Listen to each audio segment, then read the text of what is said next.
La balado-diffusion de cette semaine est une présentation de JN Auto, vente et financement. Voiture presque neuve, plus de 35 véhicules électriques à partir de 50 $ par semaine.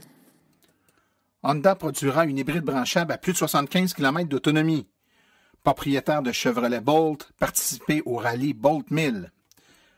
Croyez-le ou non, les batteries de Tesla conserveront plus de 80% de leur autonomie et ce, après avoir parcouru plus de 840 000 km. Une nouvelle borne de recharge rapide est en installation à Boucherville. Tesla augmente à distance l'autonomie des véhicules en Floride pour permettre aux gens de fuir les ouragans. La nouvelle Nissan Leaf fait couler beaucoup d'encre. À Voiture électrique 101, on parle de la vitesse des bornes de recharge. Toute l'actualité des véhicules électriques, tout ça et bien plus encore dans cet épisode de Silence, on roule.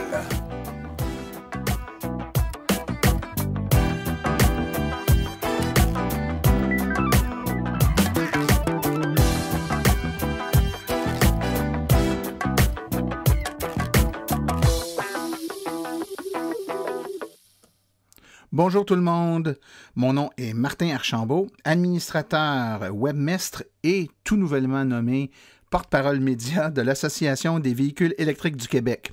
C'est avec passion et plaisir que j'anime ce podcast qui est dédié 100% aux voitures électriques. Alors, on a encore eu un beau 2 semaines pleinement chargées en événements, sans contredit l'événement des 2 dernières semaines, et ça sera évidemment le sujet principal de la balado de cette semaine. C'est le lancement de l'annonce et le lancement officiel de la nouvelle Nissan Leaf, de nouvelle génération. Une Nissan Leaf qui nous viendra de base avec une batterie de 40 kWh. La version précédente en avait 30.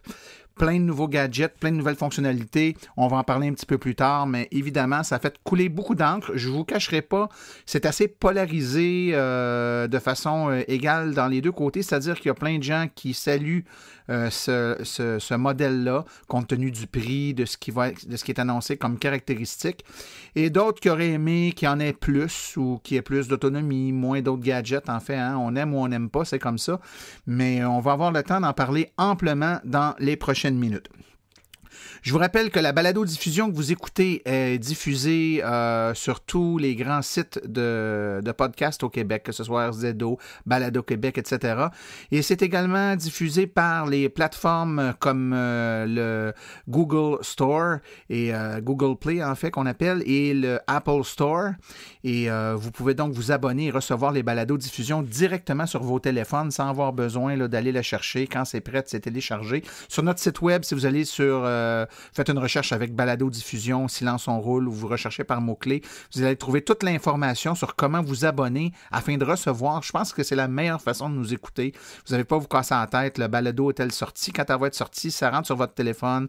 Il y a un petit témoin lumineux dans votre écran là, devant l'icône de votre application qui vous dit que la balado a déjà été téléchargée. Puis vous l'écoutez là où bon vous semble, dans votre voiture électrique, on l'espère, à la maison, au chalet, n'importe où. Je pense que c'est la façon de faire. Puis en passant, quand vous allez sur le Apple Store, évidemment, si vous pouvez en profiter pour nous mettre un petit 5 étoiles, les balados qui sont cotés 5 étoiles là, montent plus haut dans la liste des podcasts favoris et sont ainsi poussés là, en publicité vers les gens. Donc, on risque de se faire entendre par un auditoire un peu plus grand. J'en profite toujours pour saluer des gens qui nous écoutent semaine après semaine. Cette semaine, c'est Jean Daisy. Jean qui est un fidèle auditeur et aussi un bénévole qu'on rencontre souvent à l'AVEC, qui m'écrit régulièrement, me suggérer des textes, des articles, des sujets pour la balado. Donc Jean, considère-toi salué. Merci d'être à l'écoute le samedi matin en prenant ton café, ton jus d'orange, ton journal et t'écoutes ta balado qui, je l'espère, est ta balado préférée. Alors, j'en ajoute pas plus. On va poursuivre tout de suite avec le segment des actualités des 2 dernières semaines.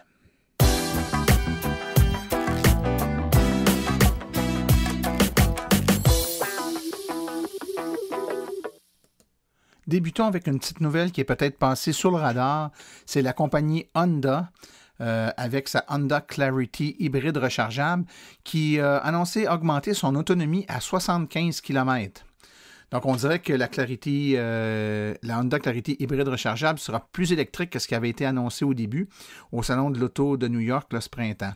Honda a déclaré que la version hybride rechargeable de la famille Clarity aura une autonomie électrique de 67 km et maintenant, on apprend qu'elle sera montée à 75.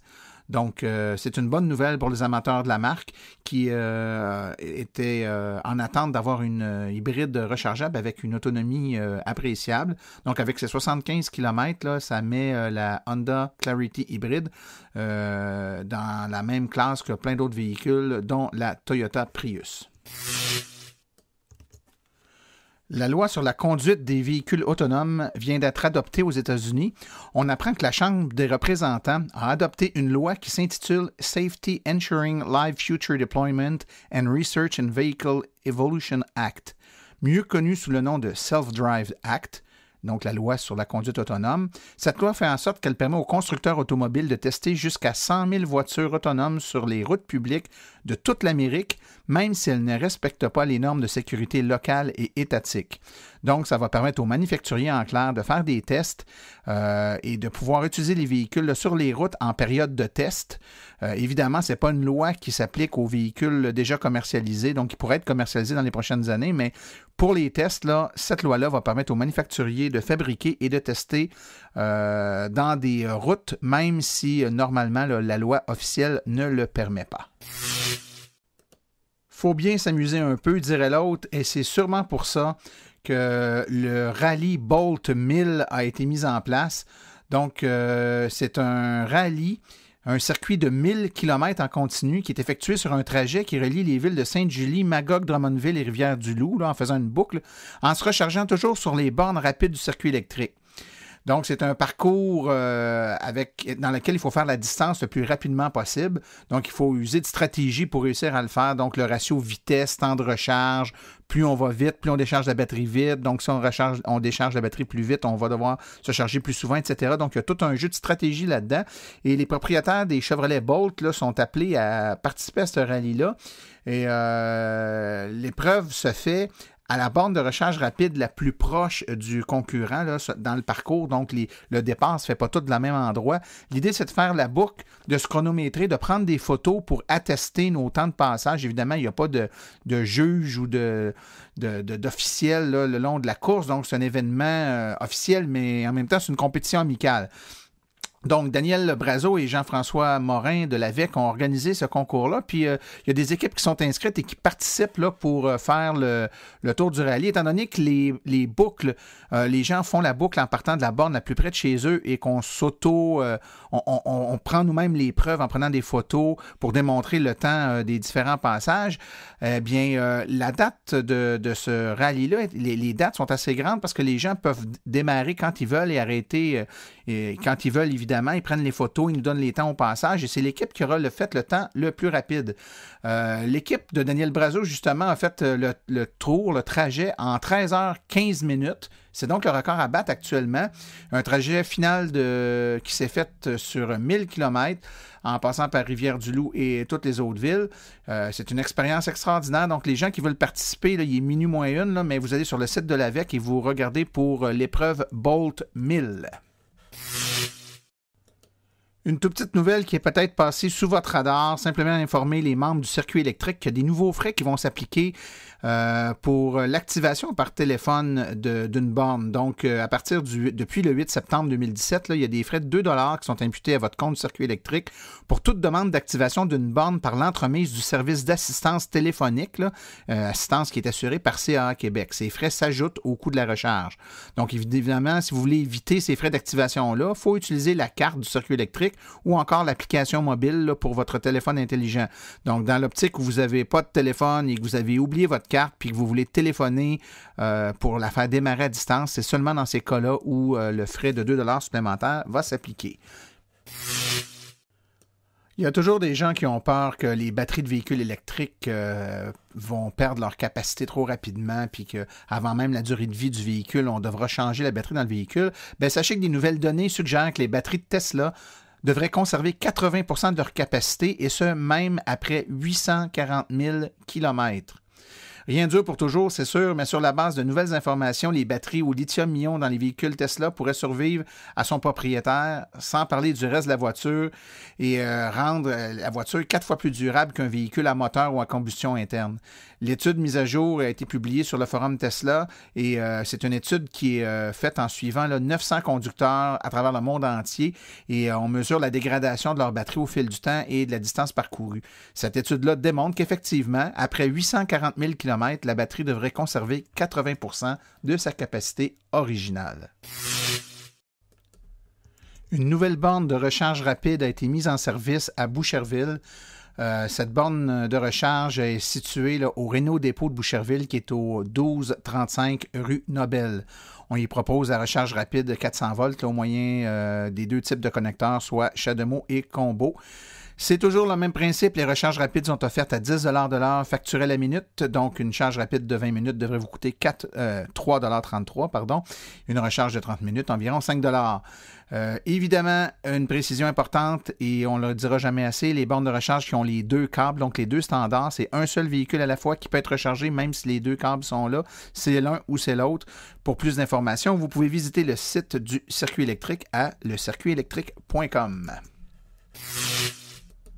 Et une toute petite nouvelle qui a suscité l'attention cette semaine, pour ma part, je trouve que c'est vraiment génial. Vous savez que dans les derniers modèles de Tesla, les modèles P60, en fait, c'est la même batterie que dans la P75 et c'est de façon logicielle là, qu'on limite la puissance de recharge, la capacité de recharge de la batterie à 60 kWh.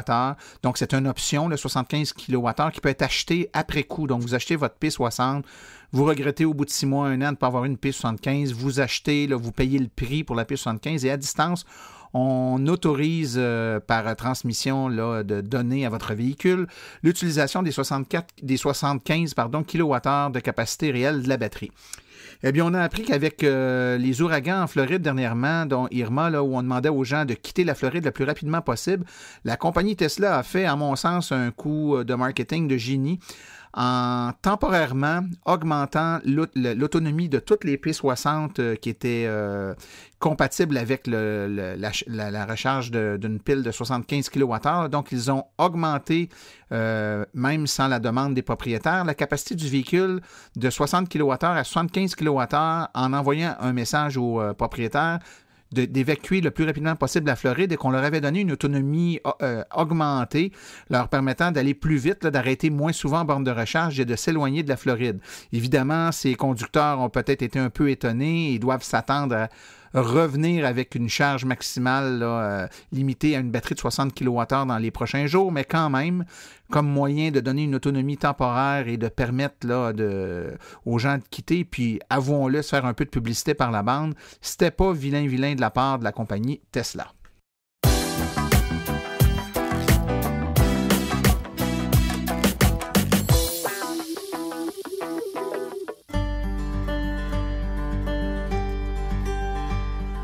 La mission de l'AVEC se résume comme suit. Donner une information neutre et objective aux électromobilistes actuels et futurs, tout en représentant leur intérêt auprès des acteurs du milieu. L'AVEC se veut aussi un acteur stimulant en matière de politique québécoise en transport électrique avec plusieurs participations à des commissions parlementaires. Elle est également une référence en électromobilité pour de nombreux médias québécois. Ce que vous pouvez faire pour l'AVEC? Si vous avez une bonne plume, nous recherchons des rédacteurs. Si vous êtes propriétaire de véhicules électriques, participez à nos forums pour partager votre expérience. Vous connaissez un propriétaire de véhicules électriques? Faites-lui connaître notre site. Vous connaissez un vendeur de véhicules électriques? Laissez-lui notre carte d'affaires. Vous voulez installer une borne chez un commerçant ou au travail? Consultez nos guides. Vous voulez vraiment nous faire plaisir? Devenez membre de notre association. Vous voulez devenir partenaire ou annoncer sur notre site? Contactez-nous à info@aveq.ca.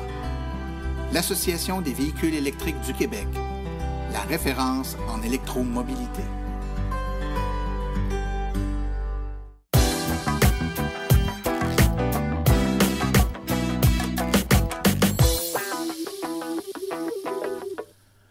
Alors, je suis maintenant en compagnie de François Villot. François, dont l'expertise et l'expérience avec les Leafs n'est plus à faire. Pour faire une courte bio et faire ça simple, et en même temps vous situer un peu face à François. François, une Leaf, même rendu à une deuxième Leaf, là, c'est sa deuxième. Il a été faire un tour au Japon, invité par Nissan, et participer au lab, là, le banc d'informations d'essais en tout ce qui touche la technologie de Nissan pour essayer de parfaire et d'améliorer le véhicule. François aussi a été modérateur sur le groupe Ma Leaf, une passion. Il est présent un peu partout sur les réseaux sociaux. Je pense que vous l'avez déjà lu, vous l'avez probablement déjà rencontré aussi, mais sinon, bienvenue François Villot, bienvenue à l'émission. Bien, merci Martin. François, évidemment, je pouvais pas faire autrement que de t'inviter, puis évidemment, il y a plein de monde qu'on associe à des livres, mais je pense que ton nom revient souvent. Les annonces viennent d'être faites, là, ça fait quelques jours, là, ça fait maintenant une semaine ou un peu plus que les annonces ont été faites. J'aimerais avoir comme ça, là, tu as eu quelques jours pour décanter, voir ce que t'aimes, ce que t'aimes moins. C'est quoi tes impressions, là, tes premières impressions de ce que tu as vu et lu depuis l'annonce? Eh bien, écoute, on l'attendait tellement, cette Leaf-là, la Leaf 2018, et puis j'étais particulièrement très content de l'avoir finalement arrivé parce qu'avec tout ce qu'on avait vu et entendu et donné comme information quand on est allé au Japon sur cette Leaf-là, on pouvait pas parler, on pouvait rien dire. On en savait un peu, mais quand même, on avait hâte de voir qu'est-ce qui allait vraiment arriver. Ça ressemble-tu à ce que tu avais vu là-bas? Ou Ça ressemble pas mal, je te dirais. Bon, tout n'était pas peaufiné là, quand c'est sorti. Je m'attendais... on nous avait dit également qu'il allait avoir certains changements, là, que tout n'était pas coulé dans le béton. Mais grosso modo, les formes, les lignes, tout ça, tout était déjà en place à ce moment-là, en novembre 2015. Le tableau de bord n'était pas encore peaufiné comme on l'a vu, mais on avait déjà encore des petits indices là, de qu'est-ce que ça allait avoir l'air. Et on discutait à ce moment-là de la capacité de la batterie. Qu'est-ce qui était mieux selon nous? Est-ce que fallait en avoir plus, en avoir un peu moins parce qu'on comparait évidemment avec la Bolt à ce moment-là et la Tesla qui s'en venait, Model 3. Et puis, c'était très partagé, je te dirais, là, au niveau de... soit que c'était 40 kW ou 60 kW, les gens disaient « Oui, mais on n'a peut-être pas tout besoin de 60 kW. » Parce qu'on disait « Le prix va être également plus élevé. » Puis tout ça. Fait que, bref, j'étais soulagé, content en même temps de voir que Nissan, contrairement à d'autres qui auraient mis peut-être plus d'autonomie, mais de voir que Nissan allait dans le 40 kW. Parce que c'est un marché qui n'est pas encore, je te dirais, comblé en ce moment. C'est juste un bon petit in-between pour la famille moyenne qui a 2 voitures à la maison, qui en veut une électrique, puis qui veut couvrir la majorité de ses déplacements. Puis quand j'ai vu le prix, ensuite, j'ai été encore plus heureux parce que je me suis dit, regarde, je compare le prix de la 2017 et de la 2018. Et honnêtement, à part quelques changements au niveau du modèle S qui fait que le prix est plus élevé, le SV et même le SL, c'est sensiblement pareil pour tout ce que la Leaf, la nouvelle, offre de plus. Je trouvais que c'était quand même assez fair comme approche de Nissan. Donc, globalement, j'ai évidemment suivi, comme la plupart des gens, l'essai de Simon-Pierre de Daniel Breton. Et je suis bien content de l'amélioration au niveau général là, de la voiture, là, si on peut se fier aux commentaires qu'ils ont donnés là, suite à leur essai. Ouais, effectivement. C'est un rapport, on parle souvent dans la vie, dans la consommation, de rapport qualité-prix. Avec les véhicules électriques, je pense qu'il y a un ratio qui pourrait être intéressant à regarder, qui est le ratio autonomie-prix. Donc, bien sûr, on peut avoir plus d'autonomie, mais il y a un prix à ça. La Bolt en est un exemple. Elle a plus d'autonomie avec ses 60 kWh de batterie. Par contre, elle est sensiblement plus chère que la Leaf. Moi, personnellement, moi aussi, c'est le scénario idéal, la 40 kWh. Là, je sais qu'il y a bien des gens qui sont déçus qu'elle n'ait pas 60, mais c'est sûr qu'au même prix, j'aurais pris à 60. Là, je ne suis pas plus fou qu'un autre, mais je ne paierais pas 6, 7, 8 000 de plus pour avoir les 20 kWh supplémentaires parce que déjà, avec moi, j'ai une 24 kWh, imagine-toi, là, puis ça correspond à 95-96% de mes déplacements.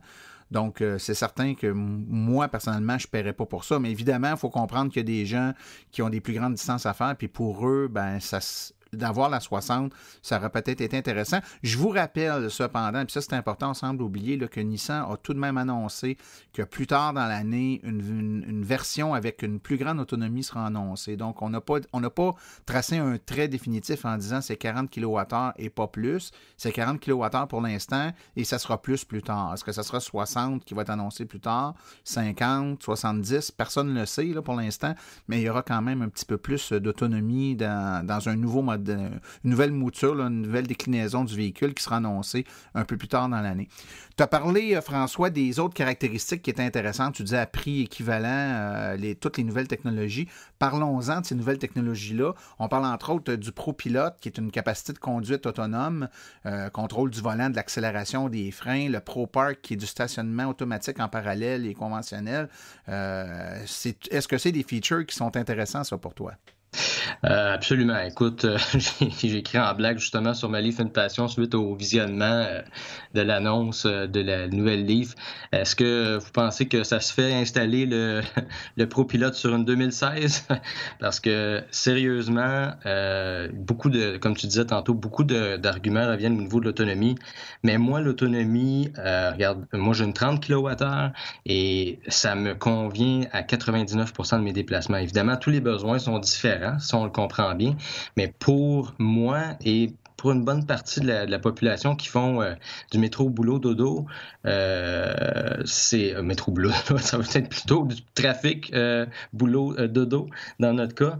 Je te dirais que le ProPilot, je le prendrais et je l'utiliserais à tous les jours, contrairement à 30 kWh de plus que j'utiliserais peut-être 2-3 fois par année, tu comprends?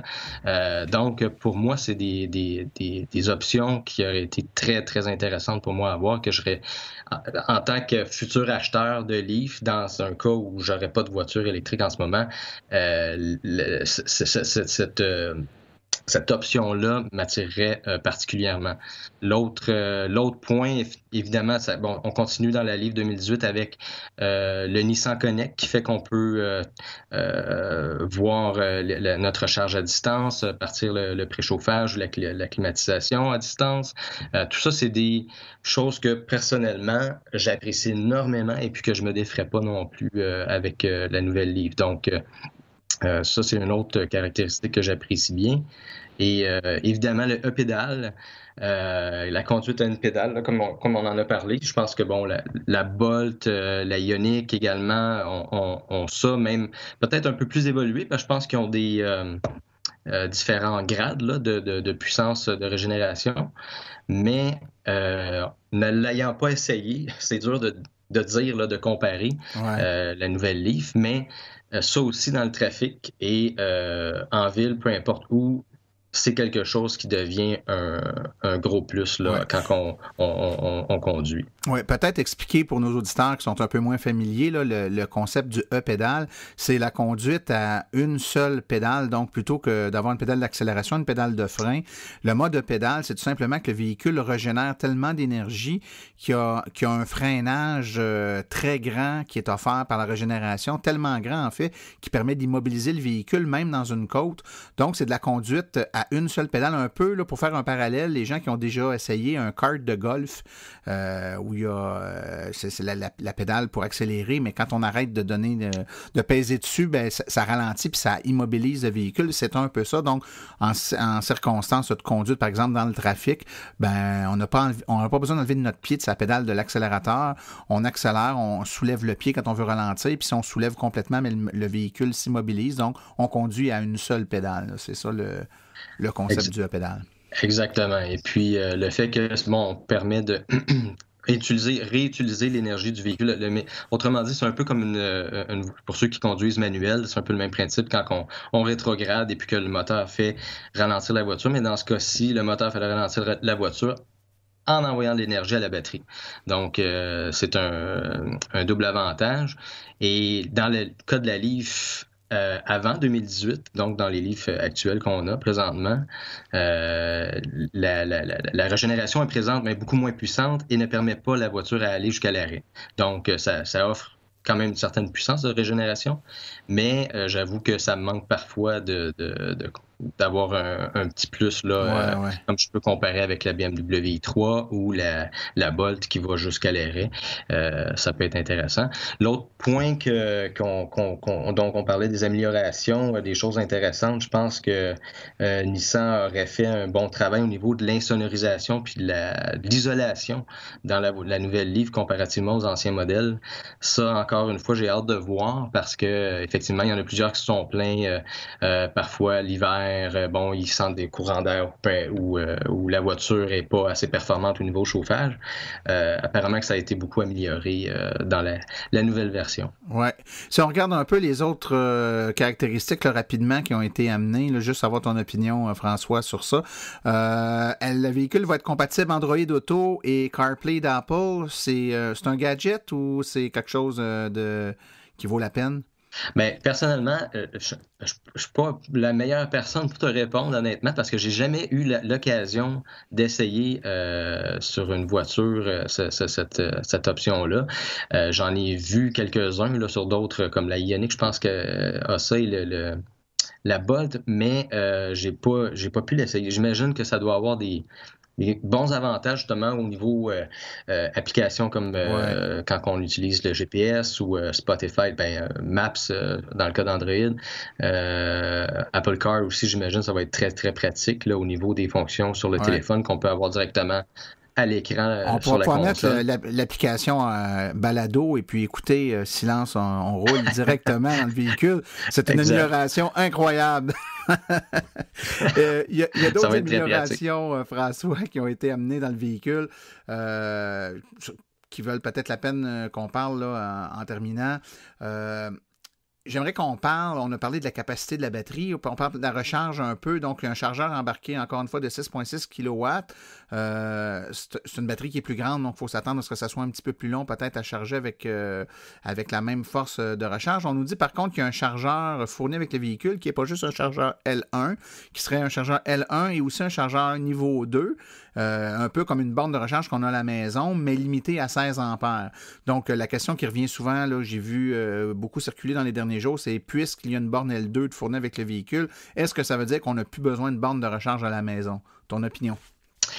Ben écoute, au début, quand j'ai vu ça, je ne l'avais pas réalisé, mais en même temps, je me suis dit, 16 ampères, une fois qu'on a la prise 240 volts de sortie à l'extérieur, effectivement, à la limite, quelqu'un pourrait s'acheter ou louer la Nissan Leaf et ne pas avoir à acheter de borne. Donc, se charger uniquement sur le 16 ampères avec la borne qui est fournie par le véhicule. Je trouve ça assez brillant parce que si on charge seulement la nuit, puis qu'on a quand même une bonne autonomie sur la voiture, qu'on n'a pas besoin de se charger à tous les jours nécessairement, selon les distances et l'utilisation qu'on en fait, effectivement que la borne fournie avec le véhicule va pouvoir charger quand même assez rapidement dans la nuit pour donner une charge complète.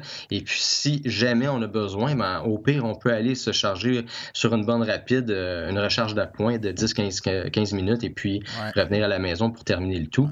Alors, non, ça m'a surpris, impressionné. Je ne m'attendais pas à ça. Faut par contre comprendre que lorsqu'on achète une borne pour la maison, là, que ce soit une Heavy Duty ou une Flow, peu importe, généralement, c'est des bornes qui fournissent plus de courant que ça, donc on va se charger plus vite avec une vraie borne de recharge installée à la maison où on va tirer là, une trentaine d'ampères, on va charger plus vite que si on utilise la borne L2 qui est fournie avec le véhicule. Donc, oui, ça va fonctionner. Oui, ça va être plus vite que sur le 120 volts, mais ça ne sera pas aussi vite qu'une borne de recharge L2 installée là, comme on a de façon conventionnelle là, dans nos garages ou dans nos maisons, là. Exactement. Mais pour la plupart des gens qui font peu de kilométrage, on entend souvent des gens qui ne chargent présentement que sur le 120 volts, qui donnent une vitesse de recharge au moins coupée de moitié par rapport à la recharge 16 ampères sur le 240 volts. Donc ça doit devenir un moyen très, très intéressant pour eux de ne pas avoir nécessairement à acheter de bornes et de pouvoir se charger quand même assez rapidement là, par rapport à la recharge 120 volts. Tout à fait. Écoute, j'ai envie de terminer avec un sujet peut-être un peu plus délicat. C'est peut-être le point qui a fait le plus sourciller.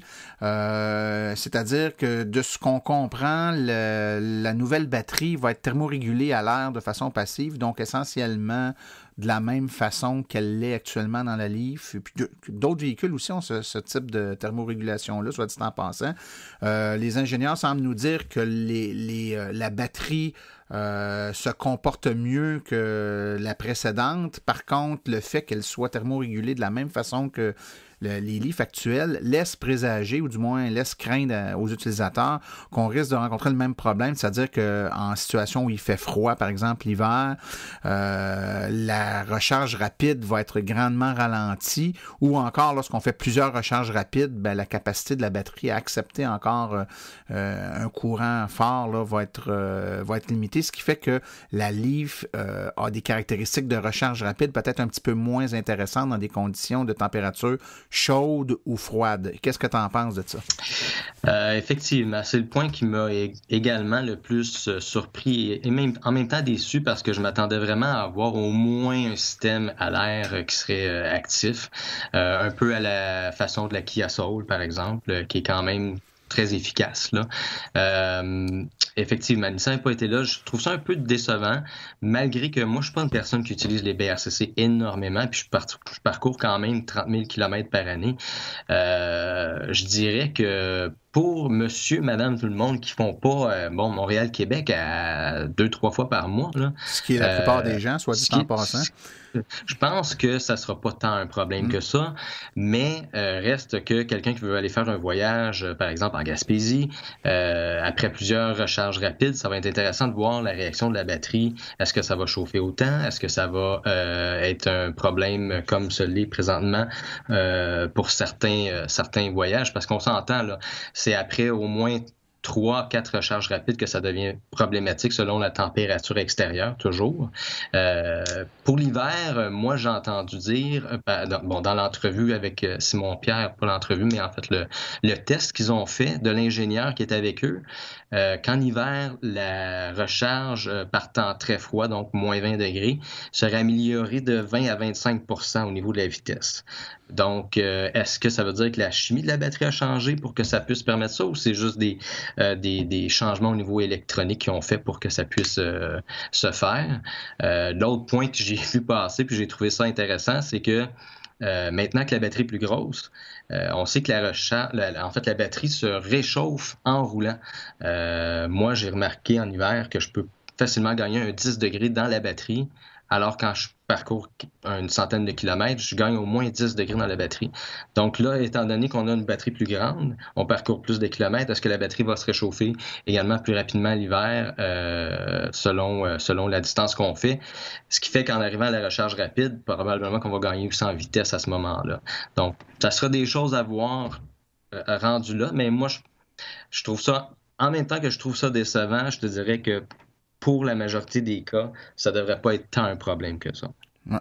Alors, je rappelle pour nos auditeurs que la nouvelle Nissan Leaf 2018 va être lancée au Japon à partir du 1er octobre et les livraisons après ça pour l'Amérique, le Canada, les dates n'ont pas été annoncées, mais ça devrait être vers la fin de l'année, probablement au début de l'année suivante. L'autonomie annoncée est de 241 km selon le cycle EPA, ce qui devrait donner une autonomie là, réelle dans des conditions normal à température de 21 degrés, là, de 250 à 300 km pour le véhicule, ce qui risque d'être assez intéressant. Les trois moutures du véhicule, soit le S, SV et SL, se détailleront 35 998, 39 598 et 41 998 $ canadiens. François Villot, je te remercie beaucoup pour ta présence avec nous aujourd'hui. Ça fait un plaisir.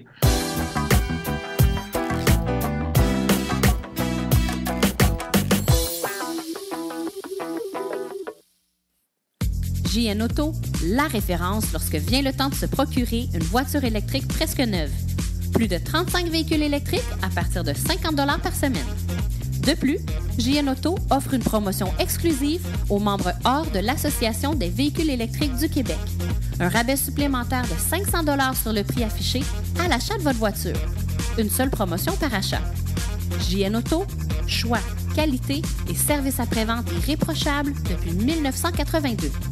Téléphonez-nous sans frais au 1-888-821-3084. Consultez notre liste de voitures au www.jnauto.com ou visitez-nous au 317 route 116 à Richmond, en Estrie.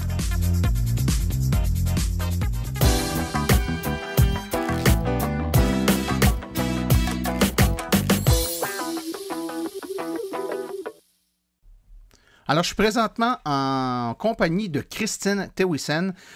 Christine qui est déjà venue à notre podcast, qui est l'instigatrice de la page Facebook Malif, une passion. Bonjour Christine. Bonjour Martin. Ça va bien? Ça va très bien. J'imagine que tu as suivi avec un engouement certain le lancement de la toute dernière Nissan Leaf, n'est-ce pas? J'étais accrochée au bras de mon fauteuil. J'imagine, quand on est une fière représentante là, du modèle comme tu l'as été depuis plusieurs années, j'imagine que c'était l'équivalent pour un maniaque des produits Apple du lancement d'un nouveau iPhone. Puis en fait, je pense que le parallèle est assez bon parce que dans un cas comme dans l'autre, on parle de technologie, de nouvelles, de voir si la marque ou le modèle va avoir des gadgets que les concurrents n'auront pas. Je me lance comme ça, puis je te pose une question vraiment très large, mais à première vue, avec ce que tu as vu, ce que tu as entendu, évidemment, parce que, bon, tout comme moi, tu n'étais pas là-bas, mais tu as lu ce qui a été écrit sur les caractéristiques, sur ce que c'est. C'est quoi ta réaction première au lancement de ce véhicule-là? Bien, disons que je n'ai pas été surprise du tout parce qu'on en connaissait déjà avec tout ce qui avait été dit. Donc, c'était à peu près à ce que je m'attendais. J'avais espoir, comme bien d'autres, qu'il y aurait un petit peu plus d'autonomie, mais je savais que les chances étaient que c'était ce qui avait déjà été prédit. Parce que quand on fait les calculs avec la 40 kWh, on savait que ça donnait à peu près 240 km d'autonomie. Donc, moi, vraiment, ma réaction, je suis satisfaite, puis je suis prête à faire le saut, et mon conjoint aussi. D'accord. Écoute, il y a une position, en fait, là, puis il y a plein de modèles qui sont sortis dans les dernières années. Puis bon, la Nissan Leaf a vraiment de la belle concurrence. Puis je pense que toi, la première, t'en es contente. Hein, quand les concurrents embarquent puis font de quoi de mieux, ben ça pousse notre modèle fétiche à s'améliorer d'année en année. Mais la Nissan possède une espèce d'aura d'avoir été la première voiture électrique grand public distribuée. Moi, je suis à ma deuxième, là, puis moi aussi, j'étais un fervent de la marque, puis tout ça, puis il y avait une avance là, qui était reconnue auprès de Nissan. Dans les dernières années, les concurrents ont sorti des modèles, dans certains cas, à prix comparable, avec des caractéristiques sur certains points assez semblables, puis sur d'autres points, avaient des caractéristiques plus enviables, plus intéressantes. Alors là, c'est un peu le jeu du chat et de la souris. En regard de cet angle-là, c'est-à-dire de la capacité de Nissan de rattraper le peloton puis rejoindre le peloton de tête, ou peut-être même être en tête, tout ça, est-ce que tu as l'impression que Nissan a fait ses devoirs et a réussi là, à regagner sa position là, de voiture numéro 1 pour les gens qui ont moins de 50 000 $ à investir sur un véhicule? Moi, je suis tout à fait d'accord avec ce que Nissan a fait. Parce que j'ai participé dans plusieurs événements pour promouvoir le véhicule électrique.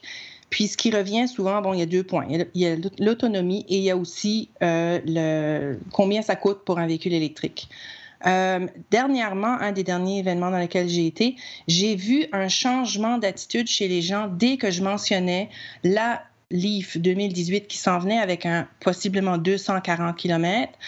Ils étaient déjà très intéressés, beaucoup plus qu'avant. Dès que ça a franchi le 200 km, moi, j'ai vu une différence chez les futurs consommateurs.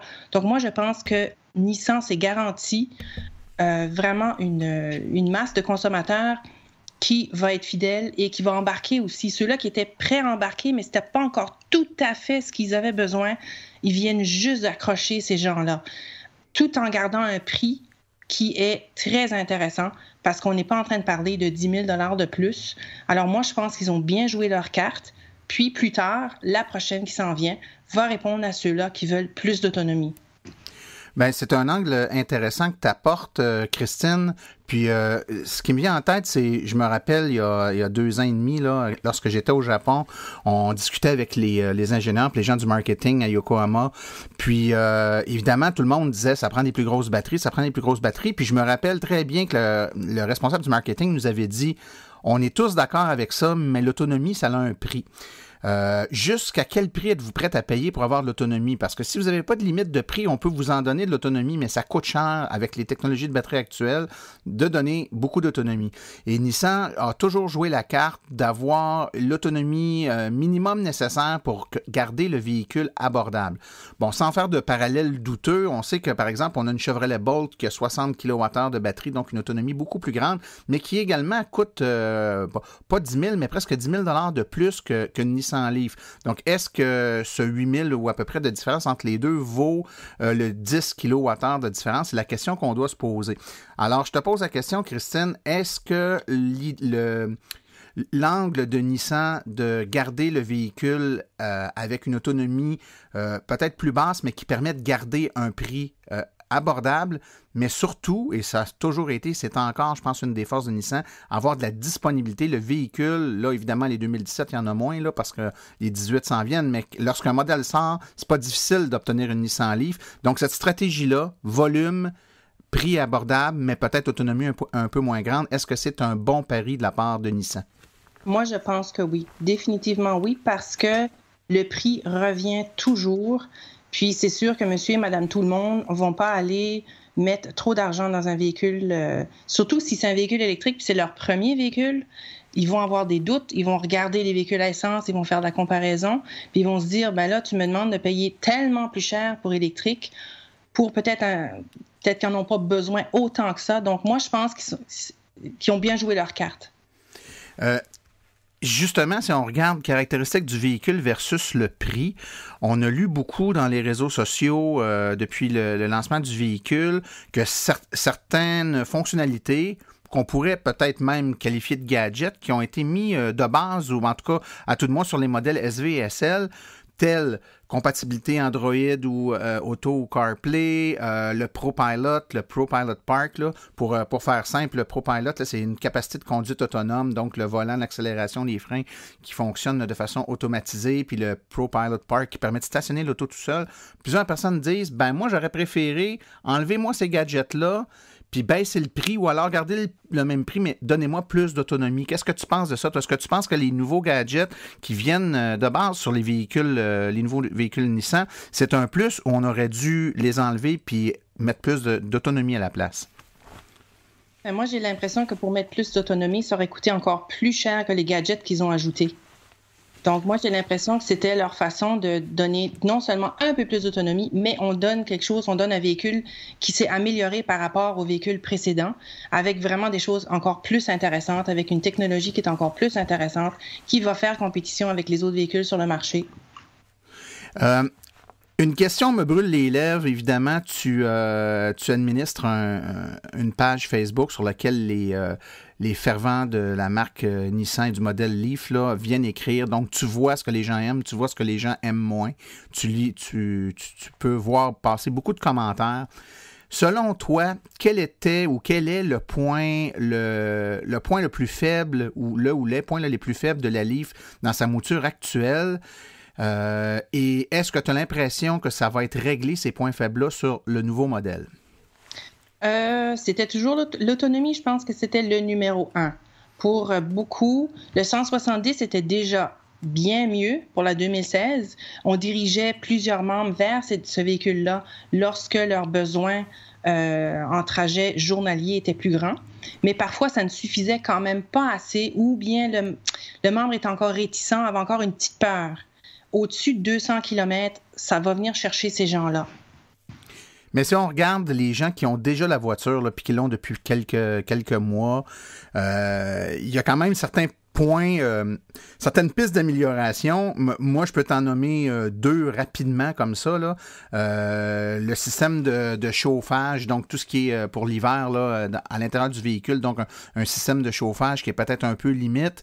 Et je peux t'en nommer un deuxième, la thermorégulation de la batterie qui rend les recharges rapides un peu plus hasardeuses à haute température ou encore à température très froide quand on compare avec les compétiteurs.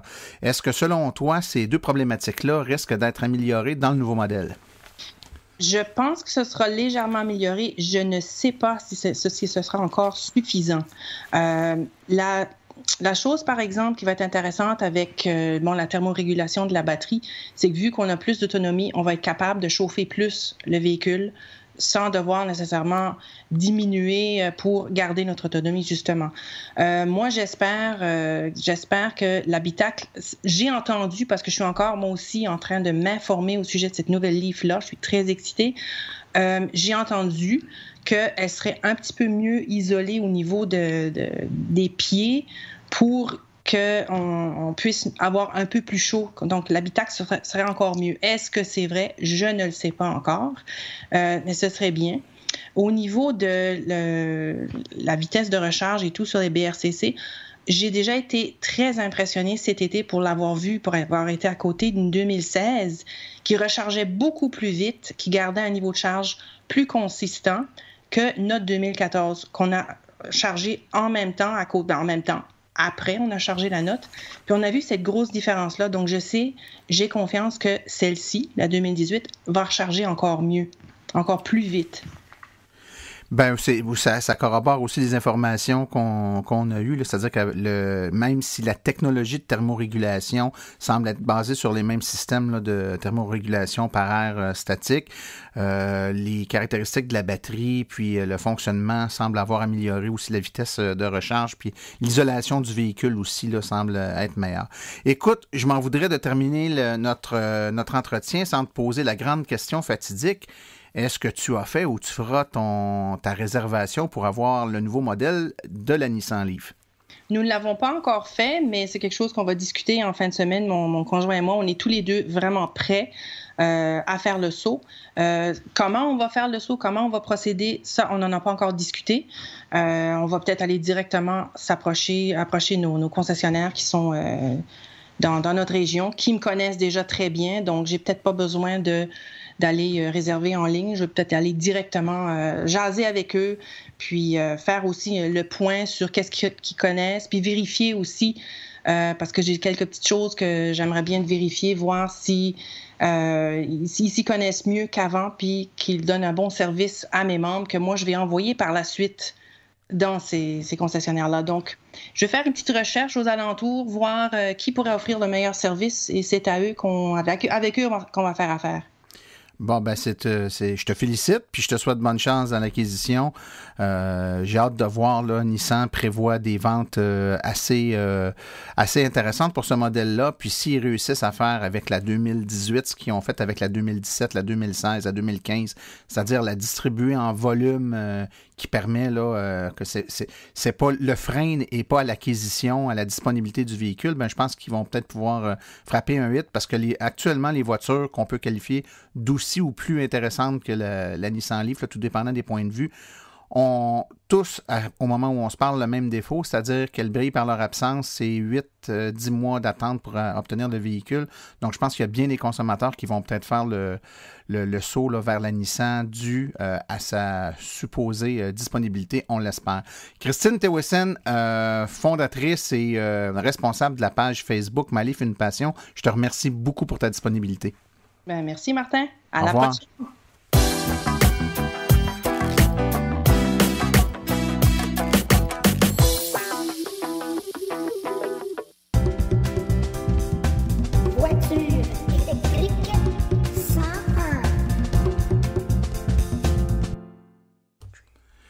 Alors, encore une fois, je suis en compagnie du petit Émile. Bonjour, Émile. Bonjour. Ça va bien? Oui. Émile, tu avais une question pour moi aujourd'hui? Oui, j'aimerais ça savoir. L'autre jour, dans l'auto, tu as dit que la voiture chargeait plus vite quand elle était vide dans une borne rapide. Pourquoi? pourquoi elle charge plus vite quand elle est vide à une borne rapide. Je vais essayer de t'expliquer simplement ce qui se passe. Écoute, Émile, une borne rapide, contrairement à lorsqu'on charge la voiture quand on est à la maison, quand on est à la maison puis qu'on charge la voiture, le chargeur, là, c'est pas l'appareil qu'on a à la maison qu'on branche la voiture dessus. Ça, c'est juste une borne de recharge. Le chargeur, il est dans la voiture. Donc, à l'intérieur de la voiture, il y a une petite boîte là, dont la job, c'est de charger notre voiture. Cette petite boîte-là, elle sait quel modèle de voiture on a, elle sait quel type de batterie on a, puis elle est vraiment faite pour charger de façon le plus optimale possible, le plus impeccable notre voiture. Quand on va à une borne rapide, là, le chargeur, il n'est pas dans la voiture, il est dans la machine sur laquelle on se branche. Donc, la grosse boîte là, sur laquelle on se branche, la borne rapide, là, le chargeur, il est dans la borne, il est dans la voiture, il n'y a pas de chargeur. Alors là, cette borne-là, le problème qu'elle a, c'est qu'elle ne sait pas quel modèle de voiture va se brancher dessus. Elle, tout ce qu'elle sait, c'est qu'elle va avoir à charger une voiture qui a une batterie, mais elle ne sait pas quelle marque de voiture, quel modèle, quelle grosseur de batterie. Alors, pour être capable de faire son travail correctement, ben, dans la voiture, il y a un système qui communique avec la borne de recharge rapide puis qui lui dit « OK, tu peux m'envoyer de l'électricité, un petit peu plus, un petit peu moins. » Donc, il y a une communication qui se fait entre la borne puis la batterie. Là, tu comprends, je te résume ça, là, je te simplifie ça pour que ça soit facile à comprendre. Puis tu vois, de l'électricité, c'est un peu comme de l'eau. Hein? Si je te dis « Remplis-moi la piscine avec le boyau d'arrosage », puis là, tu arrives au bord de la piscine, puis tu remplis la piscine avec le boyau d'arrosage. On s'entend que ça va être très long avant que tu remplisses la piscine, puis il n'y a pas grand danger que tu dépasses, hein, que ça déborde. Mais maintenant, si je prends le même boyau d'arrosage, puis je te dis, tu vas remplir l'arrosoir de jardin avec le boyau d'arrosage. Alors, tu prends la petite arrosoir de jardin, tu la déposes par terre, et là, tu remplis avec le boyau d'arrosage. Dis-moi, est-ce que ce serait une bonne idée que tu remplisses l'arrosoir de jardin avec la hausse de jardin en mettant l'eau au maximum jusqu'à temps qu'elle soit pleine? Non. Qu'est-ce qui va arriver si tu fais ça? Ben, ça va comme sploucher partout. Ben oui, ça va comme ça. Ça va déborder, hein? La bonne façon de faire, c'est que tu peux y aller vite au début, mais plus tu te rapproches, que quand tu sens que tu commences à arriver au maximum, qu'est-ce que tu fais? Ben, je baisse un peu le jet de l'eau. Ouais, tu mets de moins en moins d'eau pour être sûr que tu ne dépasseras pas, puis tu vas essayer d'arrêter juste avant que ça soit plein, n'est-ce pas? Ouais. Mais la borne de recharge rapide, elle fait pareil. Elle connaît pas la batterie. Elle ne sait pas quelle batterie est remplie. Fait qu'au début, quand c'est bien vide, elle peut en envoyer beaucoup parce qu'il n'y a pas de danger que ça déborde. On s'entend avec l'électricité, ça ne débordera pas, mais ça pourrait briser la batterie. Fait qu'au début, quand elle est bien vide, elle peut envoyer beaucoup d'électricité dans la batterie, mais au fur et à mesure que la batterie se remplit, vient un certain temps où la batterie elle commence à être pas mal pleine, là, puis à un moment donné, le système de gestion de la batterie dans la voiture va dire à la borne de recharge, « Oh, là, la borne, là, on s'en vient pas mal plein ici, là. Ralentis, mon ami, parce qu'on va dépasser. » Alors là, la borne a ralenti, elle envoie moins de courant. Puis là, ça continue à monter, ça monte moins vite parce qu'on envoie moins d'électricité, fait que ça prend un petit peu plus de temps. Puis là, à un moment donné, on s'en vient vraiment proche. Là, baisse le courant. Et c'est pour ça que la borne de recharge, elle va écouter ce que la voiture lui dit, puis elle va se mettre à ralentir quand la voiture lui dit. Il y a des voitures qui sont très prudentes, puis ils vont dire aux bornes de recharge de ralentir vraiment très rapidement. Il y a d'autres modèles qui sont un petit peu mieux construits, un petit peu mieux faits, puis qui vont permettre à la borne d'envoyer beaucoup d'électricité longtemps, puis c'est juste à la dernière seconde qu'elle va dire à la borne de ralentir. Mais dans tous les cas, plus la batterie s'en vient plein, vient un temps où elle va dire à la borne de recharge rapide, ralentis pour éviter qu'on passe tout droit. Fait que tu comprends? Ouais. Fait que si je veux remplir la première moitié de la batterie quand la batterie est vide, ben je vais toujours la remplir à pleine vitesse. Mais si je remplis la deuxième moitié, je ne remplirai pas toujours à la pleine vitesse. C'est pour ça, pour répondre à ta question, que quand une batterie est complètement vide, elle se recharge, elle se remplit plus vite que quand elle est remplie, mettons, aux 3/4. Tu comprends? Ouais. Ça répond à ta question? Ouais. Merci beaucoup, mon ami. De rien. Si vous avez à la maison des enfants qui ont des questions, n'hésitez pas à nous les envoyer. Un petit courriel à martin@aveq.ca. Vous pouvez tout simplement enregistrer votre enfant avec votre téléphone cellulaire, avec la fonction dictaphone, là, puis m'envoyer le fichier audio. On va faire jouer dans le podcast sa question, puis on va essayer d'y répondre le mieux possible. Alors d'ici là, à la prochaine chronique, Voiture électrique 101.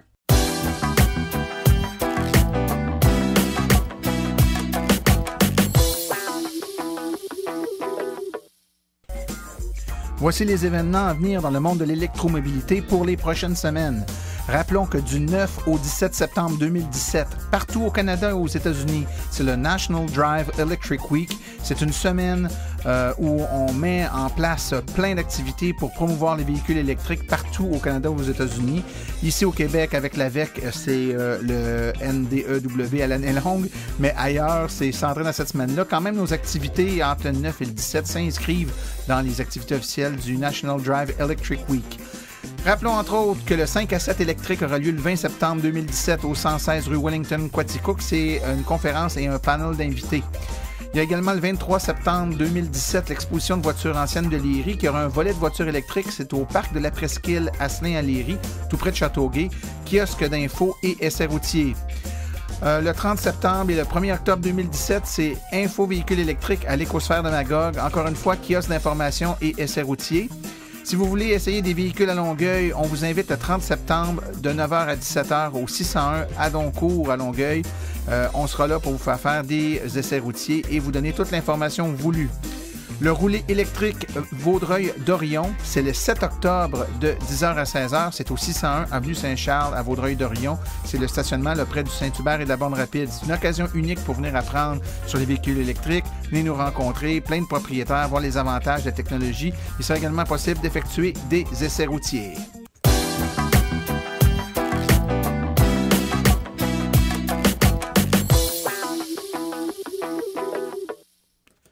Ceci conclut la présente balado-diffusion.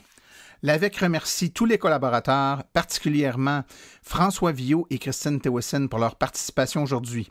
Nous remercions également JN Auto, commanditaire principal de Silence on roule. Évidemment, merci à mon fils Émile Archambault pour la question. La reproduction et la diffusion de l'émission est permise, mais l'Association des véhicules électriques du Québec apprécierait en être avisée. Toutes les questions concernant l'émission peuvent être envoyées à l'adresse martin@aveq.ca. Pour toutes les questions générales regardant l'électromobilité ou l'association, veuillez plutôt écrire à info@aveq.ca.